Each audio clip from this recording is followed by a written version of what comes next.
Market news now. Asian stocks climbed on Wednesday as US President Donald Trump said he could extend the deadline for a trade deal with China, appearing to boost the prospects of an agreement. Trump said, and I quote, "Things are going well at preliminary talks in Beijing, where top economic officials will gather on Thursday, seeking an accord to stop sharp US tariff hikes that could damage the global economy." All on the up for another day in Asia, with the Nikkei gaining 1.3% to 21,144 points, while the Hang Seng moved 1.1% higher, closing at 28,488. The Shanghai Composite was the biggest mover, rising 1.8% to 2,721 points. Wall Street rallied on Tuesday as investors were heartened by a tentative congressional spending deal to avoid another government shutdown and by optimism surrounding the US-China trade negotiations. The Dow Jones Industrial Average picked up 1.5% to end trading at 25,425, while the S&P 500 was up to 2,744 points, gaining 1.3% on the day. The Nasdaq Composite was also 1.5% to the good, closing out at 7,414 points. Let's get more market news from Viv Govender. He's standing by at the Johannesburg Stock Exchange. Good afternoon, Viv. Over to you.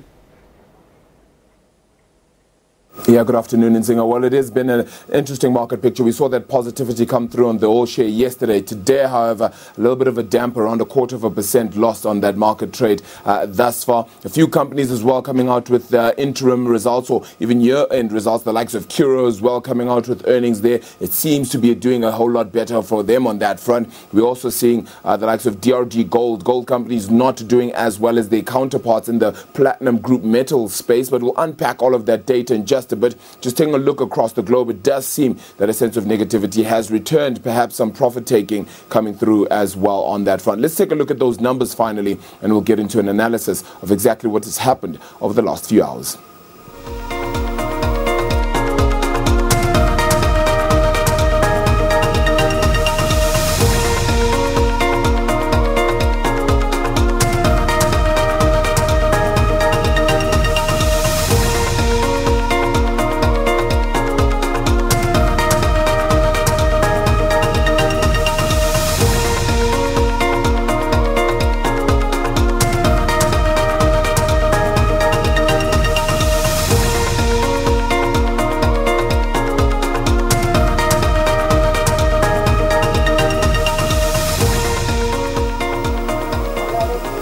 Well, taking a look at that market picture now, as you can tell, a bit of negativity coming through on certain parts of that market, right? So let's unpack that now with Viv Govender from Rand Swiss, who joins me in analyzing this market picture. Viv, thank you so much for the time, but it's a little bit of negativity, 0.2% today, not the worst kind of picture that we have seen. How do you rate what has happened thus far this year? It's not the worst, but look at it relative. It's a pretty bad day. Yeah. And the last little while, I mean, the last year or so, we has kind of escaped a trap we had been seeing since about 2015, 16, 14 or so, in which we saw basically us underperforming global markets. And last year or so, we were kind of keeping track, and then once again, we are underperforming. I think I call that the Zuma discount or whatever that we had now, and hopefully don't have an Eskom discount coming into play in our market. And so I think that's one of the things that we need to concern ourselves about. Yeah.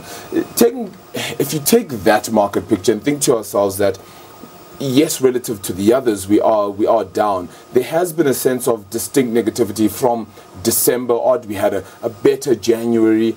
Is it anything to write home about? It's just about, what, over 2% up, I think, for the year or so. Is there a sense of positivity that could perhaps go on for the long term, especially for South Africa's market? Yeah, again, I mean, look at the U.S. market for the year. Look at what the rebound has been, since 2018 amongst some other global markets, and we see we really lack. Look, I mean, we need to see a couple of things happening. Of course, the Eskom situation needs to be solved very, very quickly. Yeah. If that continues for even a little while longer, we could see serious impacts coming through in terms of GDP. We need to see the GDP growth rate go above that 1.3% estimate for the year. You need to have a positive surprise in GDP, which we haven't had for a while. And I think those are the factors that I think that will cause the market to be a bit more positive. Other than those things here, I mean, we obviously rely on things like, for instance, Naspers doing well, the oil price doing well for Sasol, that kind of stuff.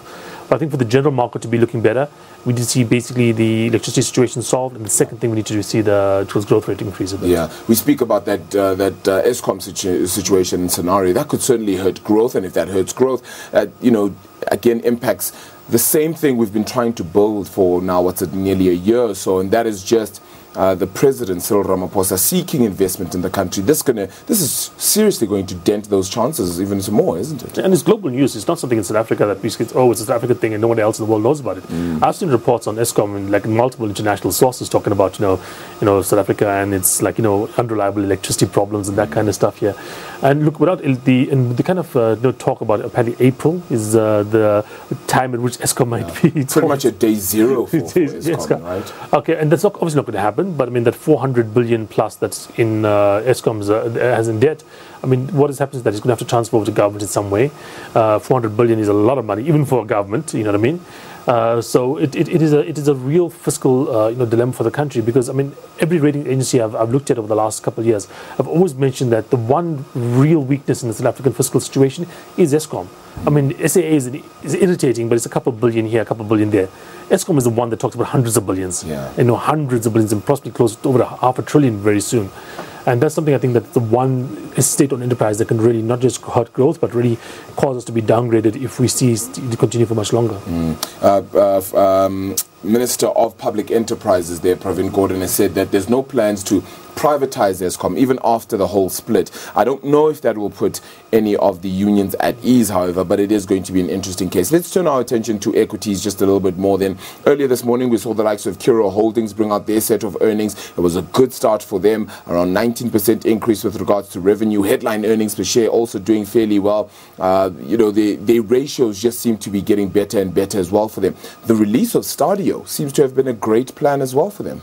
Yeah, look, I mean, it is a kind of like an indictment against South Africa as a country. The fact that the private education system seems to be in such demand, doing much better than the public ones, right? Yeah, and look, I mean, it is a necessity. I mean, they've obviously had issues in the past. We know about the whole kind of children separated, etc., by language and that kind of thing. And there's obviously a danger for the company. But I mean, look, they do provide a need to the country that is obviously in demand. A couple of issues I do have with Curro and always have had is the fact that they don't have a moat. They don't have an ability to say this is our segment and we can defend this market share no matter what.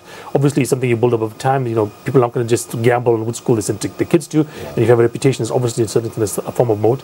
But the way the regulation works, it's like it's impossible for them to be the only private school in an area, basically. And that's obviously something that they will concern them going forward. But at the moment, I do think that the demand for private education probably exceeds supply, especially for good private education exceeds supply, and that's something I think they can really benefit off. Another one with earnings, and this was interim earnings, then was DRD Gold. Not a good set of earnings for them, even having an interim loss for the period. And if you take a look at, yesterday we had another gold company coming out as well there. Things aren't necessarily looking good in that yellow metal space. Oh no, most certainly not. Despite the fact we've seen the articles yellow metal, like you said, looking reasonably strong. Gold prices have really outstripped platinum prices. I mean, the platinum players hope they could see gold prices. We joke that the platinum card is no longer above the gold card when it comes to ranking. But yeah, look, I mean, they also have trouble with electricity as well. They've said the DRD Gold that they managed to avoid a lot of the safety issues, which is of course a very good thing. I mean, there's other gold mines out there, as Sibanye, for instance, which have always not had that as much luck or as much fortune. But that being said, they also have issues with electricity. They also have issues with operating costs, etc. in the country at the moment.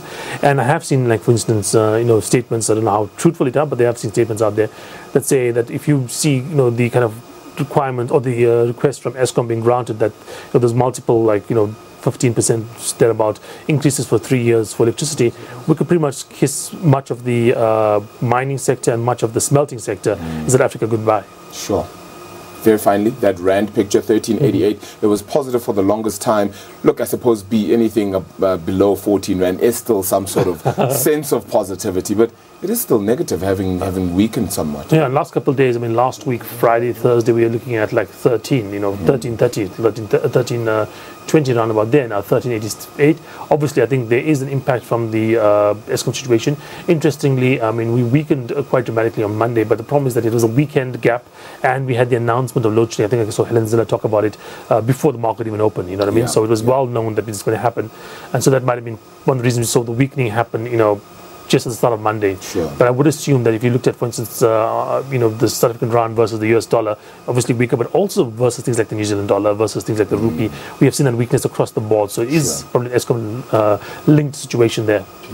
All right. Well, We'll continue to unpack it and see exactly what's happening. It's not necessarily the best market picture today, but appreciate the time from Viv Govender there from Rand Swiss as well. We'll continue to unpack exactly how things are looking. Around 0.2% lower at present, of course. All the word is around Eskom and, of course, those job losses as well. We'll continue to unpack how things are faring with the markets and some economic news as well right after the short break. Do stay tuned.